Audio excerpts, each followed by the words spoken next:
그래서 여기서 하는 말처럼요, 제가 그 말씀 항상 드리죠. 이제 제가 이런 얘기를 할 때 맨날 하는 얘기니까 여러분이 이런 얘기 나오면 아이 한 30분 자야 되겠다, 또 저 얘기 또 한번 하겠네, 나 다 아는 거야, 그 5번 10번 들었는데 뭐 이렇게 생각하지 마시고, 아 나 지금 처음 듣는다 이렇게 생각해야 돼요. 이게 되게 중요해요.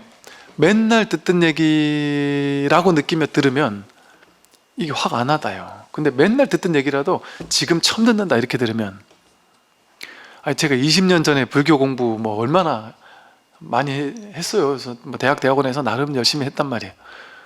그러니까 교리적으로는 안 배운 게 없어요. 그때 다 배웠어요. 더 이상 배울 게 없다고 느낀단 말이에요. 교리적으로는. 그렇게 공부했으면은 공부가 안 됐을 거예요. 전혀. 완전 새롭게 지금 처음 듣는 얘기처럼 들어야 돼요. 이거를 그냥 교리적으로 머리로 그냥 이해하지 말고 진짜 자기에게서, 이게 제가 하는 말을 머리로 자꾸 이제 이해하면서 자기 이렇게 하지 말고, 제가 하는 말 하나하나를요, 진짜 나에게 정말 그런가? 나에게 정말 그런가? 하고, 이게 약간 뭐랄까 이렇게 낯선 시선으로 자기에게 이걸 대입해 봐야 돼요. 그러니까 그냥 냉정하게 보세요. 이게 되게 놀라운 통찰인 거예요, 어찌 보면. 그러니까 우리 몸이, 이게 이 몸이라는 게 진짜 난가, 마음이라는 게 진짜 난가를 묻는 거죠. 몸이 진짜 나냐? 몸은 우리가 계속 먹잖아요. 계속 싸잖아요. 계속 바뀌잖아요. 과학에서도 뭐 피부는 4개월에 한 번씩 바뀐다라고, 뭐 심장, 뭐 대장, 뭐 어디, 뭐 뇌, 모든 것들이 다 몇 개월에 한 번씩 바뀌는지를 다 얘기하고 있어요. 몇 번씩 다 뒤바뀐다고 하고, 그걸 더 쪼개면 미립자 차원으로 가면 뭐 12, 23승 초마다 한 번씩 바뀐다고 해요. 그럼 미립자 차원에서는 우리는 여기 들어올 때 여러분이 지금 여러분이 아닌 거예요. 끊임없이 변하고 바뀌고 있으니까. 그러니 20년 전에 내 몸, 30년 전, 50년 전 갓난아기 때 내 몸하고 지금 내 몸하고 같은 게 하나라도 있을까요? 갓난아기 때는 요만했잖아요, 몸이.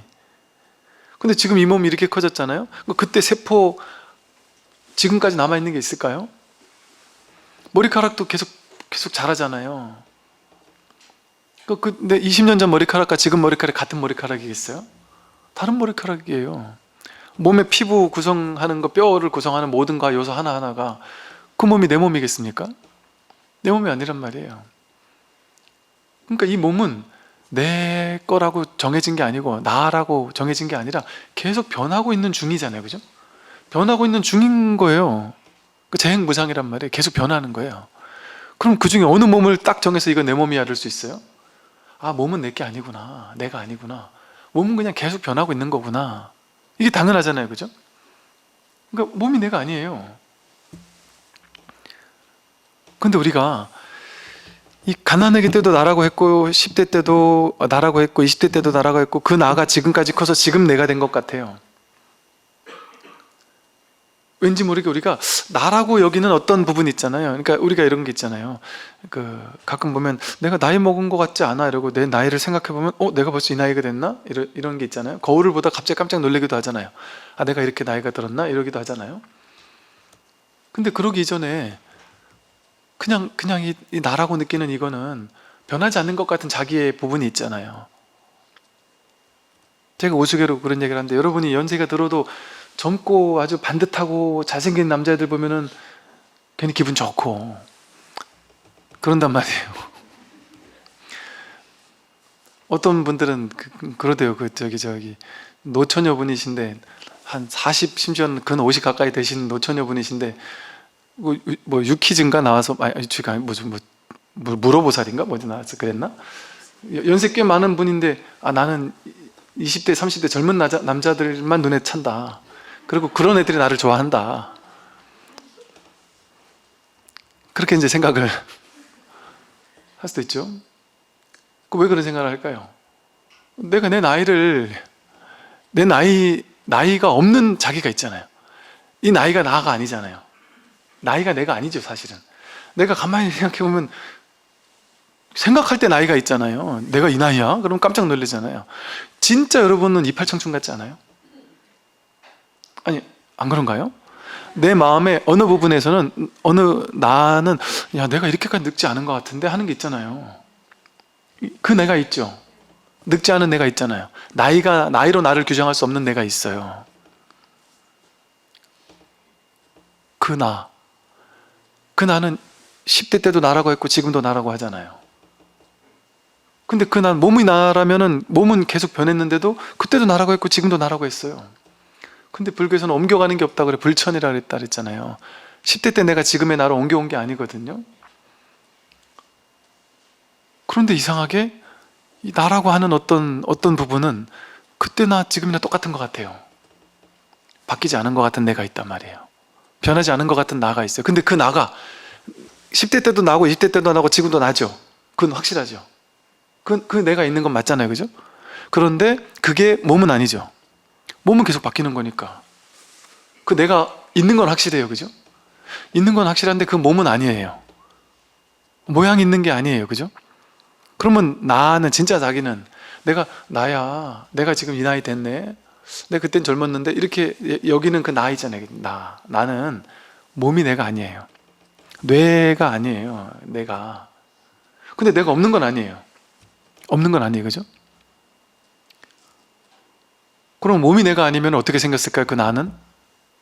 생긴 게 있을까요? 몸이 물질이 아니에요. 이 몸은, 이 나는. 이 나가 없는 건 아니에요. 내가 있으니까 이 소리를 듣잖아요. 이걸 보잖아요. 생각을 일으키잖아요. 생각하는 그 나가 분명히 있긴 있잖아요. 이 소리를 듣는 걸 통해 이게 이제 귀가 듣지라는 생각을 내려놓으면 뭐가 듣는지 몰라도 이걸 듣고 있는 내가 여기 살아있긴 있어요. 분명히. 근데 이게 몸이 아니란 말이에요. 우린 귀가 듣는 줄 알지만 진짜 귀가 듣는 게 맞습니까? 귀가 이러고 있는데도 내가 딴 거에 막 집중하면은 소리가 들렸는데도 못 듣는 경우가 있죠. 귀가 있는데 왜 못 들어요? 마음이 듣고 있으니까. 귀가 있는데도 마음이 딴 생각하면 못 들어요. 귀가 있어서. 잠잘 때 온갖 걸 보고 꿈속에서 온갖 걸 듣고 다 하잖아요.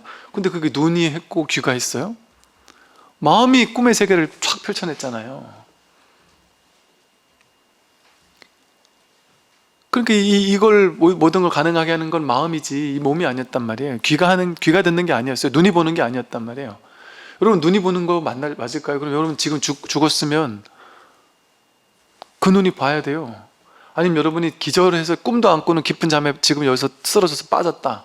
그러더라도 눈이 있으니까 눈을 이렇게 딱 까디집으면 봐야 돼요. 다. 눈이 보는 거니까. 자는 사람 이렇게 해놓고 보라려면 봐야 돼요. 너 어젯밤에 이렇게 봤지? 나는 정신은 꿈꾸고 있었는데 눈으로 봤어. 이렇게 얘기해야 된단 말이에요. 안 그러잖아요. 눈이 있는데도 안 그래요. 마음이 보는 거라서 그래요. 근데 이 마음이 뭐냔 말이에요. 마음이 이 중생의 분별심을 마음이라고 하는 게 아니에요. 이 나를 움직이게 하는, 듣게 하고 보게 하고 나를 길을 걷게 하고 이 내가 있단 말이에요. 근데 이 길을 걷게 하는 내가 이게 누군가가 있으니까 뭔가 이렇게 자꾸 움직임이 있잖아요. 뭐가 있으니까. 여기 내가 있으니까 이렇게 움직이잖아요. 근데 이거를 누가 했냔 말이에요. 이 몸이 내가 아니란 말이죠. 몸이 내가 아니다. 이거 움직이게 하는 그래서 송장 끌고 다니는 놈 이랬단 말이에요. 큰 스님들이. 이 몸은 송장하고 똑같아요. 그래서 어떤 책에는 그렇게 나와요. 길가에 떨어져 있는 나뒹구는 나뭇잎하고 이 몸하고 똑같다. 하나 다를 게 없다. 몸으로는 똑같은 거예요. 이건 그냥 송장이에요. 송장. 근데 얘가 이렇게 살아있을 수 있는 이유, 이렇게 움직이고 이럴 수 있는 이유가 뭐겠어요? 마음이 있으니까. 근데 이 마음은 몸이 아니었단 말이에요. 몸이 아니에요. 몸을 움직이게 하는 이거지.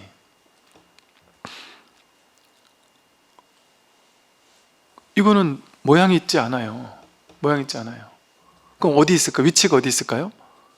뭐 머리 쪽에 있을까요? 가슴 쪽에 있을까요? 아니면 내 주변에 있을까요? 내 몸 안쪽에 어딘가 있을까요? 바깥쪽 어딘가 한 1m 주변까지 있을까요? 이게? 이 진짜 자기가 보이지도 않고 들리지도 않고 만질 수도 없고 모양도 없어요. 이 나는 이 보이지도 않고 들리지도 않고 모양도 없는 이 나가 듣고 보고 길을 걷게 하고 갓난아기 때도 있었고 10대 때도 있었고 지금도 있단 말이에요. 근데 이 나는 몸이 아니에요. 어디 위치가 어딘지 몰라요. 어디 있는지 알 수 없어요. 근데 이렇게 있어요. 이렇게 있는 게 확인은 돼요. 이게 분명히 있네. 이렇게 살아있긴 하다는 게 확인된단 말이에요. 이렇게 살아있다는 게 확인된단 말이에요. 근데 이게 도대체 어디 있는지 모르겠어요. 그래서 위치 없는 참사람이랬단 말이에요. 위치가 없어요. 여기는 이 참사람은, 이게 진짜 참사람이에요. 이게 몸이 참사람이 아니고 이 마음이 진짜 참사람이란 말이죠. 이게 자기 성격이, 이게 자기 성격 속에 이게 있을까요? 성격이 진짜 자기일까요? 성격도 왔다 가잖아요. 성격 완전히 바뀐 사람들 많이 있을 거야 아마. 저도 사람들이 성격이 정말 360도 막 180도 확 변하는 사람 봤거든요. 정말 성격 안 좋은 사람이었는데 어떤 계기가 돼서 성격이 너무 좋게 바뀌는 사람 전 많이 봤어요. 그런 걸 보면서 야, 진짜 성격은 자기가 아니구나. 개성은 자기가 아니에요. 인연 따라 바뀌어요. 사람들은 천성은 안 바뀌어 그러지만 그럴 수가 없어요. 바뀌어요. 왜? 천성이라고 정해진 실체가 없기 때문에. 여러분 그 심리학 같은 데서 이렇게 MBTI니 무슨 애니어그램이니 이런 거 자기 성격 유형 검사 같은 거 해서 그 사람의 성격이 뭔지 유형을 딱 정해놓잖아요. 제가 처음에 그거 배우러 갔을 때 이해되지 않았던 게, 그 성격 유형 검사를 하고 나면 그 사람들이 주장하는 바는 뭐냐면 그 성격 유형은 안 바뀐다는 거예요. 고정불변, 안 바뀐다. 태어날 때부터 가져온 고정된 거기 때문에 안 바뀐다는 거예요. 그게 고정된 거래야 그거를 유형 검사해 가지고 찾을 수 있는 거잖아요. 걔네들 입장에서는. 그거 안 바뀐다는 거예요. 그래서 그게 왜 안 바뀌느냐고 물었더니, 아니 원래 교리가 그렇대요. 원래 이 애니어그램 MBTI 같은 그런 거 자체가 이게 그걸 기반으로 해야 만들어질 수 있는 거래요. 고정돼 있다라는 걸 기반으로 해야 너는 이거다라고 얘기할 수 있잖아요. 그 제가 이제 20대 때 나서 그냥 그랬겠죠.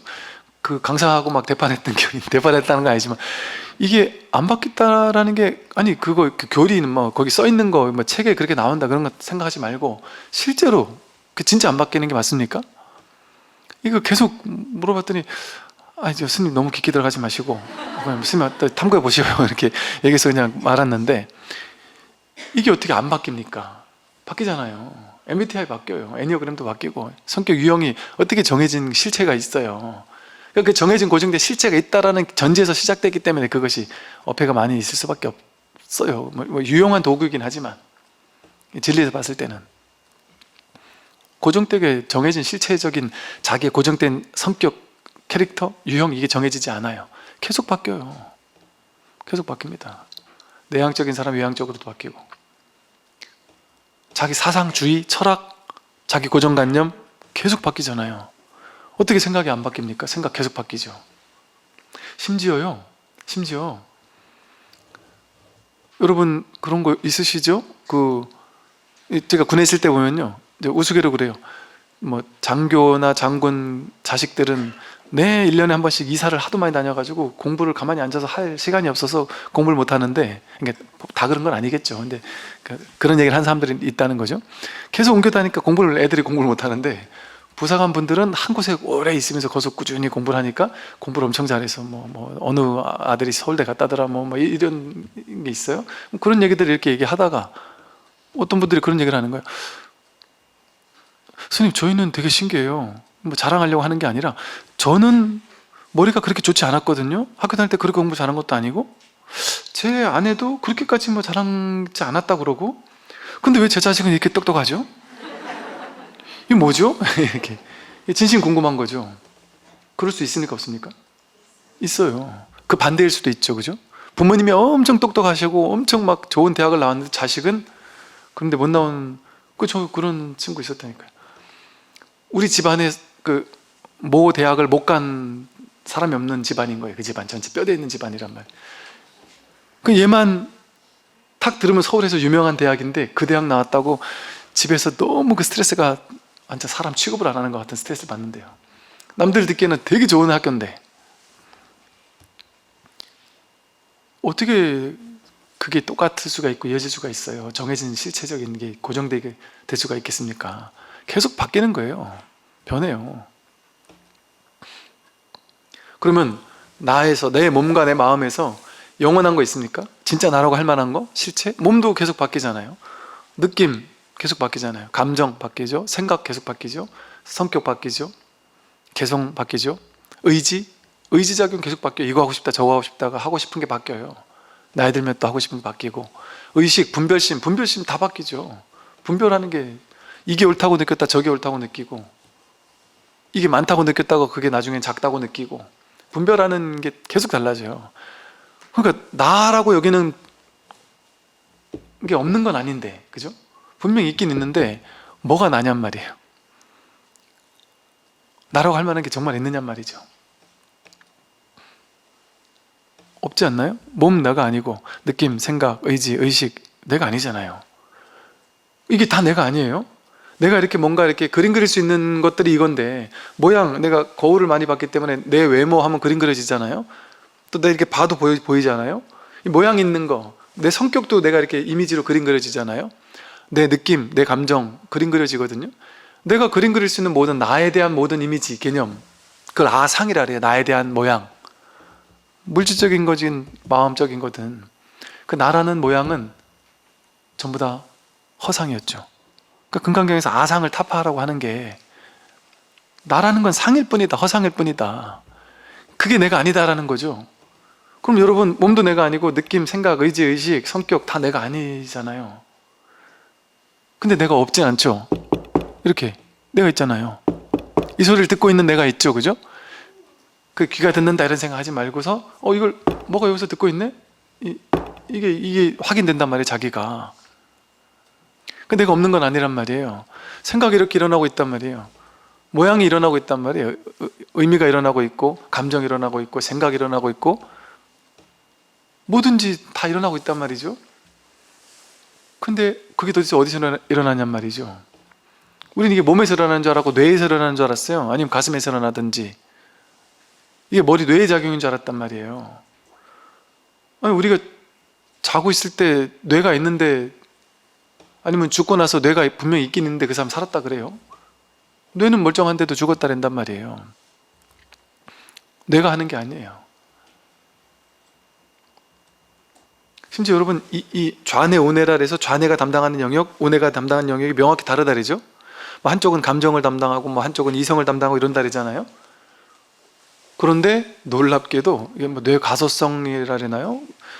이쪽 뇌가 완전 마비가 돼서 못 쓰잖아요. 그러면 얘는 예를 들어 감정만 담당해야 되는데 얘가 완전 마비가 됐는데 얘가 갑자기 그 역할을 대신하더라는 거죠. 고유한 얘만 한다 이렇게 정해진 게 없더라는 거예요.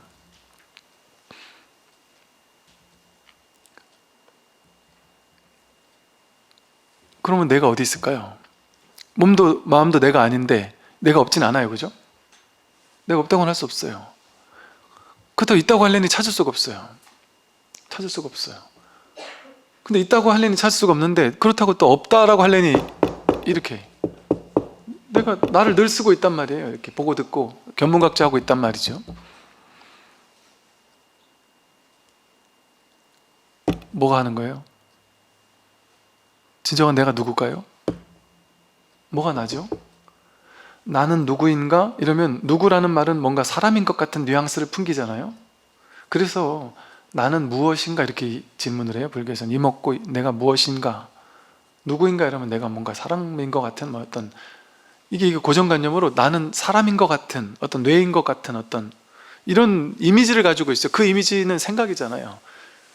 그 내려놔 보면 그 이미지, 고정관념 다 내려놓으면 진짜 나는 뭘까요? 이거를 뭐가 듣는 걸까요?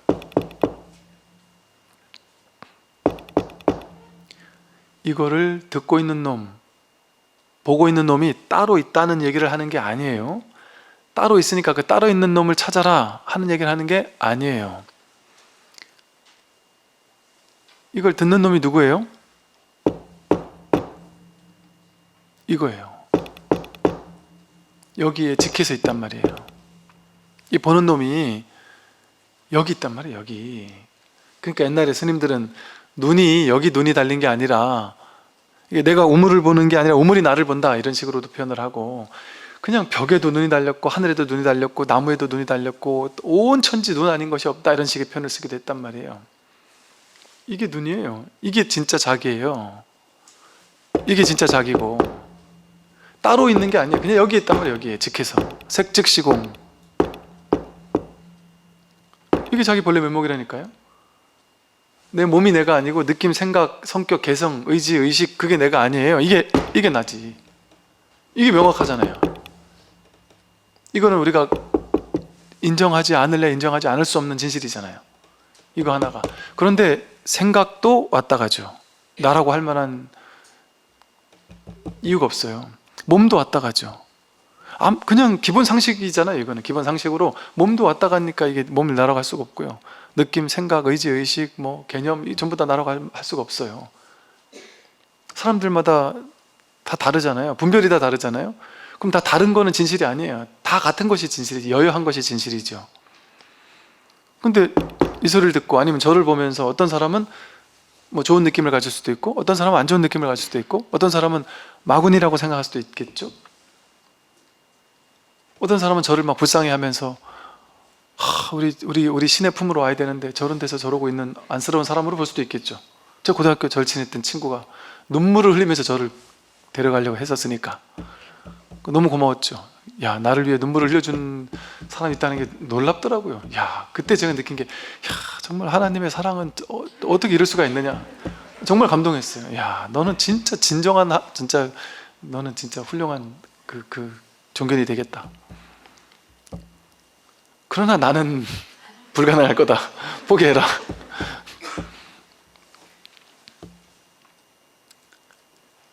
이게 여러분이 고정관념을 내려놓으세요.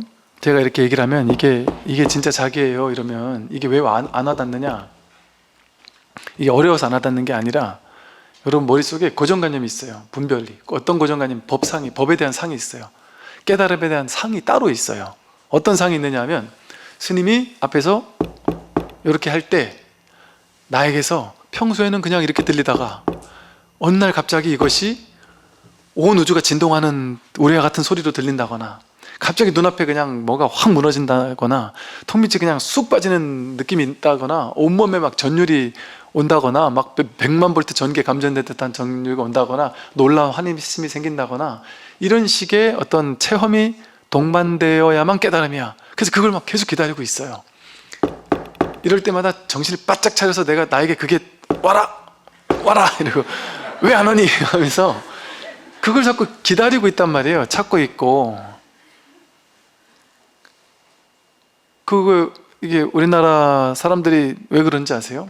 이게 이제 한국 불교는 이제 가나선의 전통 이런 게 많았었다면 가나선은 밀어붙이는 방식이었단 말이에요. 근데 진짜 가나선을 만든 대해 스님이나 원호 스님 같은 분들은 가나선을 밀어붙이는 수행이라고 안 했어요. 밀어붙이면 안 된다 그랬어요.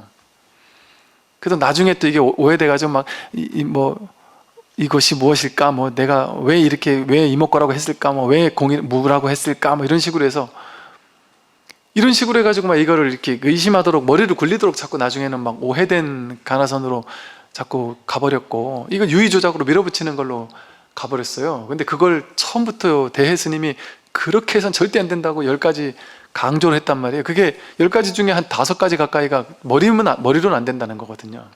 애쓰면 안 된다는 거거든요. 근데 그게 이제 그렇게 애쓰는 쪽으로 오게 된 시대가 흐르면서 그렇게 많이 좀 변질된 경향이 있고 그러다가 중간에 당나라에서 그 가나선에 아주 유명한 사람을 한 명 모셔와서 우리가 이걸 제대로 전수받자 해가지고 국가에서 초청을 했어요. 근데 뭐 잘은 모르겠어요. 근데 학자가 아니니까 모르겠지만 그쪽에서 진짜 훌륭한 스님을 보내준 게 아니라 이게 학자적인 그건 제가 모르겠어요. 근데 제가 본 안목에서는 그렇다는 거예요. 그 몽산 스님이라는 분을 보냈는데 그 몽산 스님은 주류가 아니었어요. 중국에서도 그 당시 주류 선을 하는 선의 주류의 깨달음을 얻은 뭐 이런 분이 아니었고 약간 변방했던 사람이었고 그러니까 이 고려에 보내주는데 이거 이제 그렇게 잘난 사람 보내주겠어요. 한국에 보내주는데 그냥 뭐 어디 하나 달래니까 이렇게 하나 보내줬겠죠. 죄송합니다. 우리 몽산 스님께는.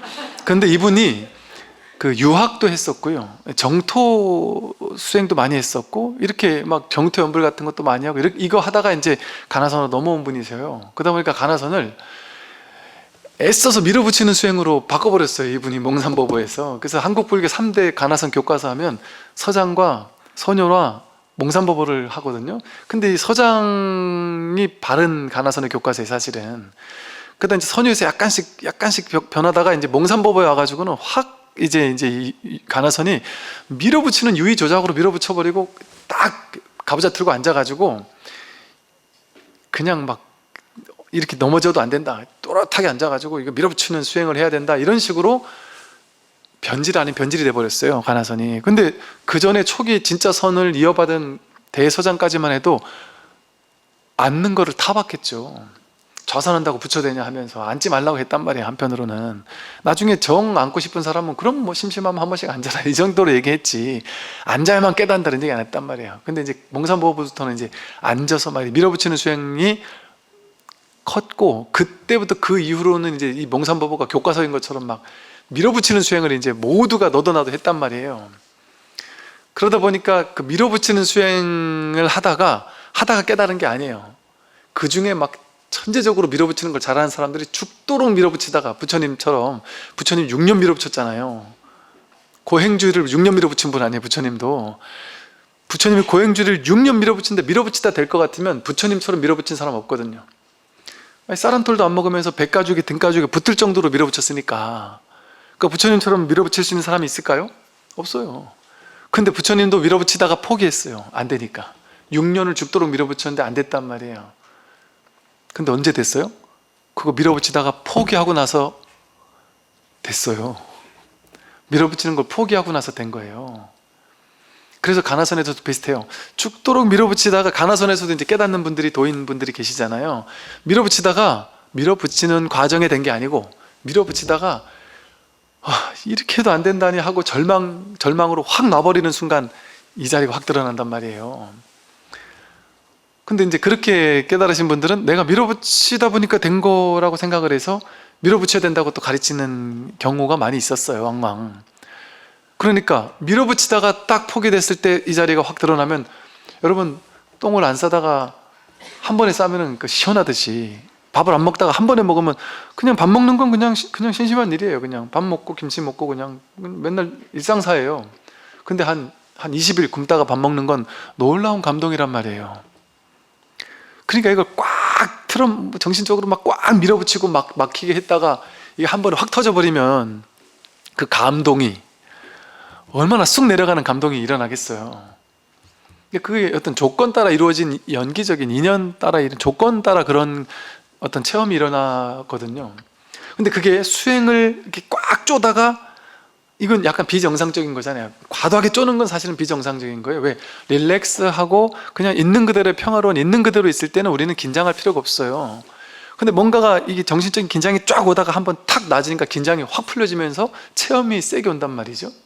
근데 이것과 비슷하게 현실에서 몸의 병이 오래오래 앓아가지고, 아니면 교통사고가 났다든지 어떤 병이 몸으로 많이 있었다든지, 아니면 정신적인 병이 있어가지고 어떤 우울증이나 강박장애나 막 이런 정신적인 깊은 우울증이나 이런 것들이 오래오래 돼가지고 뭔가 모를 어떤 정신적인 응축이 되고 정신적으로 뭔가 이렇게 꽉 쪼여져 있고, 그랬던 사람도 좀 체험이 빠르게 오거나, 그런 분들 같은 경우는요, 이게 이 법문을 듣다가 막 5만 가지 현상들이 다 일어나요. 법문을 듣다가 이러면 갑자기 막 온몸에 찌릿찌릿하다 그러고, 뭔가 막 법문 듣는데 갑자기 막 부흥 뜨는 느낌이 든다 그러고, 막 5만 가지 체험이 다 일어나거든요. 자잘한 체험이 막 계속해서 일어나기도 해요.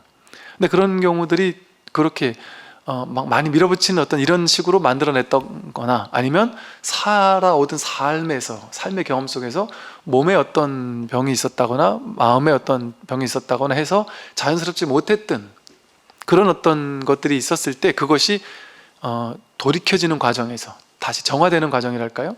그게 이제 그냥 본래로 돌아오는 과정에서 어떤 그런 어떤 몸의 진동으로 나타난다든지 어떤 체험으로 나타난다든지 그럴 수 있어요. 그런데 그냥 평범한 사람들은 그런 막 그냥 강렬한 체험에 동반되지 않을 수도 있어요. 그리고 그냥 이게 너무 심심한 체험이었다가서 이게 체험이 맞나 싶은, 왜? 내가 배운 건 그런 게 아니거든요. 막 하늘이 무너져야 되는 거란 말이죠. 근데 내 체험이 너무 심심해가지고 이건 체험이 아닐 거야, 이렇게 굳게 믿는 사람들이 많이 있을 수 있단 말이죠. 그런데 실제 부처님 당시와 선의 초기 황금기 때는 그랬어요. 그렇게 놀라운 뻑적지근한 체험이 일어나는 게 아니에요. 부처님 제자들 깨달을 때 그게 그렇게 중요했으면 부처님 경전에 그런 얘기 얼마나 나왔겠어요. 깨달으면 반드시 이런 체험을 동반한다 이렇게 설명하는 내용이 많지 않았겠어요? 근데 그게 없단 말이에요. 사리불복권년 상수제자인 대 가서 오비구 전부 다 60명의 비구들 전부 다 부처님한테 법문 듣다가 그냥 알았다 끝이에요. 알았다. 일주일도 안 걸렸단 말이에요. 보통 둔한 사람이 한 2주 걸리고 법문 듣다 알았다 하고 끝이란 말이에요. 그러니까 이걸 알았어도 한동안 오래오래 더 닦아야 됐어요. 가섭존자가 이 자리를 알고 공부를 많이 된 대가섭 큰 스님이라고 이름을 붙일 정도로 훌륭한 스님인데도 불구하고 부처님께서 특정 어떤 부분에서 가섭존자가 너무 모르고 있을 때 부처님이 가섭존자를 애들 가섭존자가 부처님보다 나이가 훨씬 많았단 말이에요.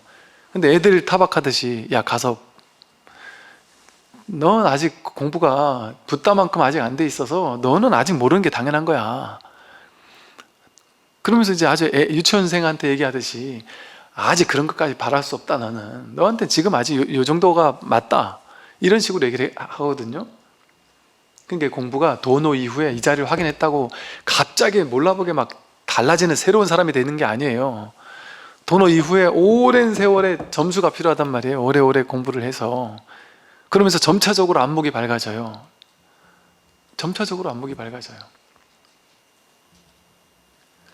처음에 막 그냥 센 체험이 오고 나서 막 도인 다 된 것처럼 얘기하는 사람은 그냥 가만히 놔두면 돼요. 그럼 좀 있으면 바로 없어질 거니까. 그때 그냥 막 그 체험에 젖어가지고 체험이 이거의 깨달음인 줄 오인하는 거예요. 그래서 이 사람은 100% 오인을 해요. 체험이 깨달음이라고. 그래서 체험이 지나가고 나서 사라졌네 이래요. 사라졌다고 생각해요. 사라질 수가 없는 건데 사라졌네 하는 이게 깨달음인데 사라졌다고 생각하는 거예요. 왔다 가는 체험이 진짜인 줄 알고. 그러니까 너무 강렬한 게 와버리니까 진짜 깨달아야 될 거를 그 순간 못 깨닫는 거예요. 그러니까 그 체험이 오히려 장애가 될 수 있다니까요. 이 심심한 게 아무것도 아닌 것 같은 게. 그래서 이제 제 설법을 듣고 하던 사람들은 주로 이런 얘기를 많이 해요. 와 이거 진짜 내가 이거란 말이에요. 정말 너무 어이가 없고 와 나 진짜 역대 조사 스님들 경전들에서 진짜 이렇게까지만 했어야만 했습니까 스님? 이걸 이렇게까지 얘기를 해야 됐죠? 하면서 속았다는 느낌도 들고 어이없다는 느낌도 들고. 그리고 이제 저한테 그래요. 이걸 알고 나서 스님 법문을 듣다 보니까 한편으로는 참 저렇게 설명하는 게 참 대단하다는 생각도 들면서 또 한편으로 뭐라냐면 이래요. 한편으로는 참 너도 애쓴다. 뭘 그거를 이거 아무것도 아닌 걸 설명하려고 저렇게까지 애를 쓰나. 이걸 저렇게까지 설명을 해야 돼. 이거 아무것도 아닌 걸 가지고 저렇게까지 애를 써야 되지? 역대 조사 스님들이 왜 저렇게까지 했어야 됐나 싶다는 거예요. 그리고 이거 나는 대법사가 되겠다.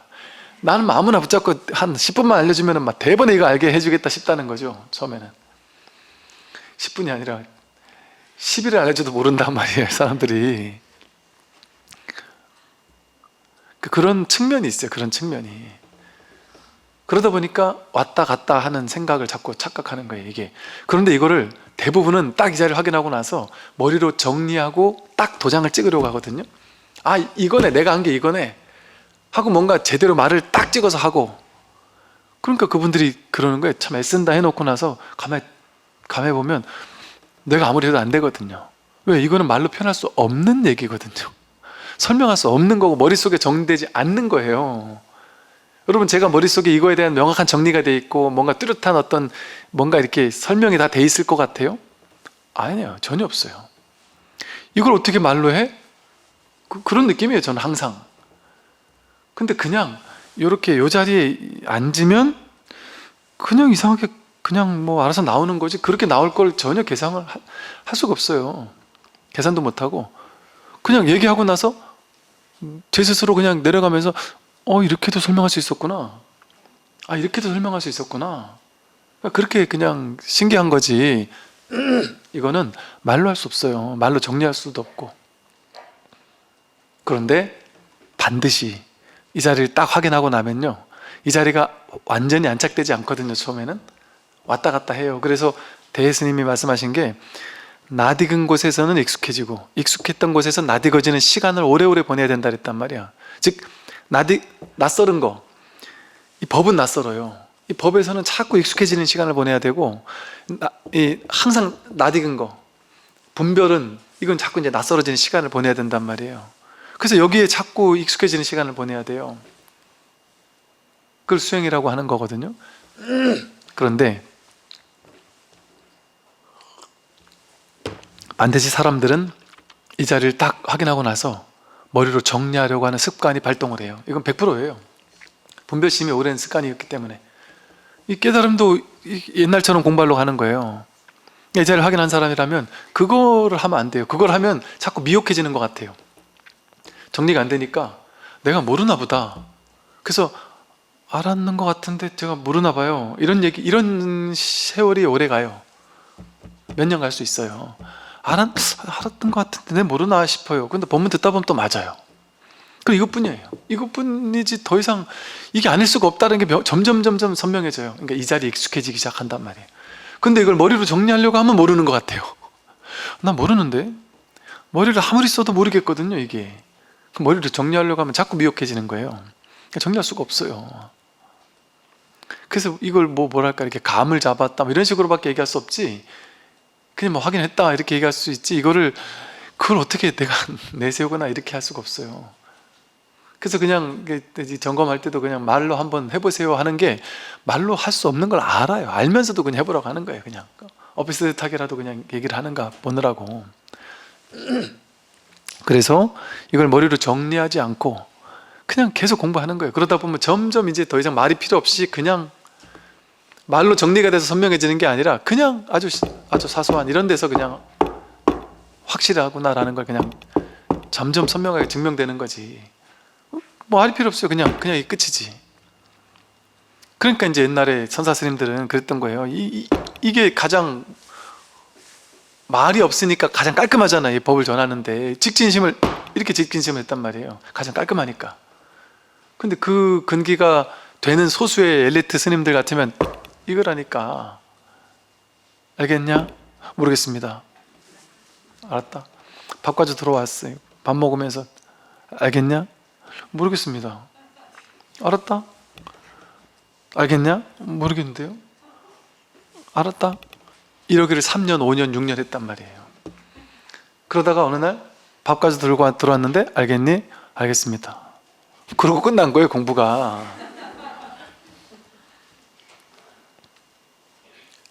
그래서 그런 고정관념을 일단 내려놓으셔요. 내가 이거 엄청난 뭔가가 일어나야 될 거야 뭐 이런 생각 없으면 이건 그런 게 아니에요. 그냥 그러니까 제가 말씀드렸잖아요. 어떤 어른 스님께서 이게 그냥 인식의 전환 같은 거다. 내 분별로만 인식이 이렇게 가다가 이걸 한번 확 돌이켜서 이게 본성을 본다는 것도 본성이 따로 있어서 보는 게 아니에요. 분별이 한번 끊어진, 분별하기 이전을 그냥 목격한다고 하니까 뭔가 보이는 뭔가가 있는 줄 안단 말이에요. 보이는 뭔가가 있어서 이게 보이는 뭔가가 없어요. 내가 보입니까? 내가 보이지 않아요. 위치가 없어요. 모양도 없고 크기도 없고 생겼다 사라지는 것도 아니고 있는 것도 아니고 없는 것도 아니에요. 이건 중도로밖에 설명할 수 없어요. 있는 거 아니에요. 그렇다고 없는 것도 아니에요. 그러니까 지금 선을 타박하는 많은 초기 불교하는 사람들이나 이런 사람들이 선불교는 자성불, 주인공, 본래 면목을 주장하는 것 자체가 석가모니 부처님의 초기 가르침과 어긋난다고 막 얘기를 해요. 제발 좀 선불교에 대해서 조금 공부하고 나서 그런 얘기를 하시기를 부탁드리고 싶어요. 선불교는 본래 면목, 주인공, 불성을 주장하는 종교가 아니에요. 그런 거 없어요. 근데 법화경 화성의 비유처럼 가짜로 만들어 놓은 화성이라니까요. 이게 본래 면목, 주인공, 불성이. 그래서 제가 이게 필요할 때는 본래 면목, 주인공, 불성인 것처럼 이 송장 끌고 다니는 놈하고 보는 놈하고 이렇게 설명을 하지만 그게 허물이 있다는 얘기를 또 계속 같이 해주고 있고 그런 게 없다라고 얘기를 계속 하잖아요. 그 육조가 본래 무일물 한 개성에서 인가를 받았단 말이죠. 이거는 그런 도라는 게 따로 없다니까요. 그냥 숨 쉬고 밥 먹고 배고프면 자고, 배고프면 밥 먹고 졸리면 자고 이거 하나하나가 다 법 아닌 게 없는데 이 우리 현실을 벗어나서 어떻게 도를 찾아요? 눈앞이 그대로 현실인데요, 눈앞이 그대로 진실인데요, 삶이 그대로 진실인데 왜 진실이 아닌 것에서 이 생각 속에서 도를 찾아요? 그러니까 이 눈앞이 진실이라니까, 이 삶이 진실이고 현실이 진실이라니까요. 제법이 실상이고 청목볼이 눈앞이 진실이에요. 그러니 지금 펼쳐지고 있는 이것이 진실이니까 이대로 살아야죠. 바꾸려고 노력은 최선을 다해 하지만 이대로 100% 만족하면서 이대로 돼도 좋고 안 돼도 좋다, 난 지금 이거 100% 만족이다. 그런데 나는 내 가슴에서 한쪽에서는 또 다른 걸 원하니까 그걸 최선을 다해 노력한다. 그 끝이에요. 그러니까 기복적인 기도를 안 하죠. 기복적인 기도를 해도 진짜 기도는 뭐냐면 기도하는 대로 이루어지게 해주세요가 아니라 부처님 전 이걸 기도합니다, 기도한 대로 이루어지게 해주십시오, 해주면 좋겠습니다. 그런데 나는 이게 기도한 대로 이루어지는 게 좋은지 나쁜지를 저는 모릅니다. 저는 모르니까 설사 제가 틀렸다면 부처님 당신 뜻대로 하세요. 하나님께서 내 뜻대로 하지 마시고 하나님의 뜻대로 하십시오 했듯이 예수가, 예수님께서 못 박혀준 죽을 지경인데 나 못에서 좀 해결해 주세요, 나 이 못에서 하나님 내가 당신 아들인데 지금 나 아파 죽겠으니까 이거 좀 없애주세요 이렇게 얘기했냔 말이에요. 그렇게 얘기하는 건 어리석은 중생이 하는 기도예요. 나 지금 아파 죽겠으니까 없애주세요 하는 거는, 나 지금 아들 대학 가야 되니까 대학 붙게 해주세요 하는 거랑 똑같잖아요. 나 돈 없으니까 돈 벌게 해주세요 하는 거랑 똑같잖아요. 근데 예수님은 뭐라 그랬어요? 예수님 저를 버리시나이까 이럴 때는 해결이 안 됐단 말이에요. 해결이 안 됐단 말이에요. 근데 그러다가 문득 내 뜻대로가 아니라 하나님 당신 뜻대로 하십시오 하고 탁 내려놓으니까 그 순간 그냥 이 법이 돼버린 거예요. 신이 돼버린 거예요. 삼위일체가 돼버린 거예요. 그걸 부활이라 그러잖아요. 그렇게 하고서 부활을 한 거잖아요. 그게 다시 뭘로 부활해요? 중생의 분별심에서 본래 있던 본래 부처로 부활하는 거예요. 그게 귀의죠. 다시 돌아가야지 하는 거. 본래 자기로 다시 태어나는 거. 그게 부활이에요. 자기의 신성으로 다시 태어나는 거.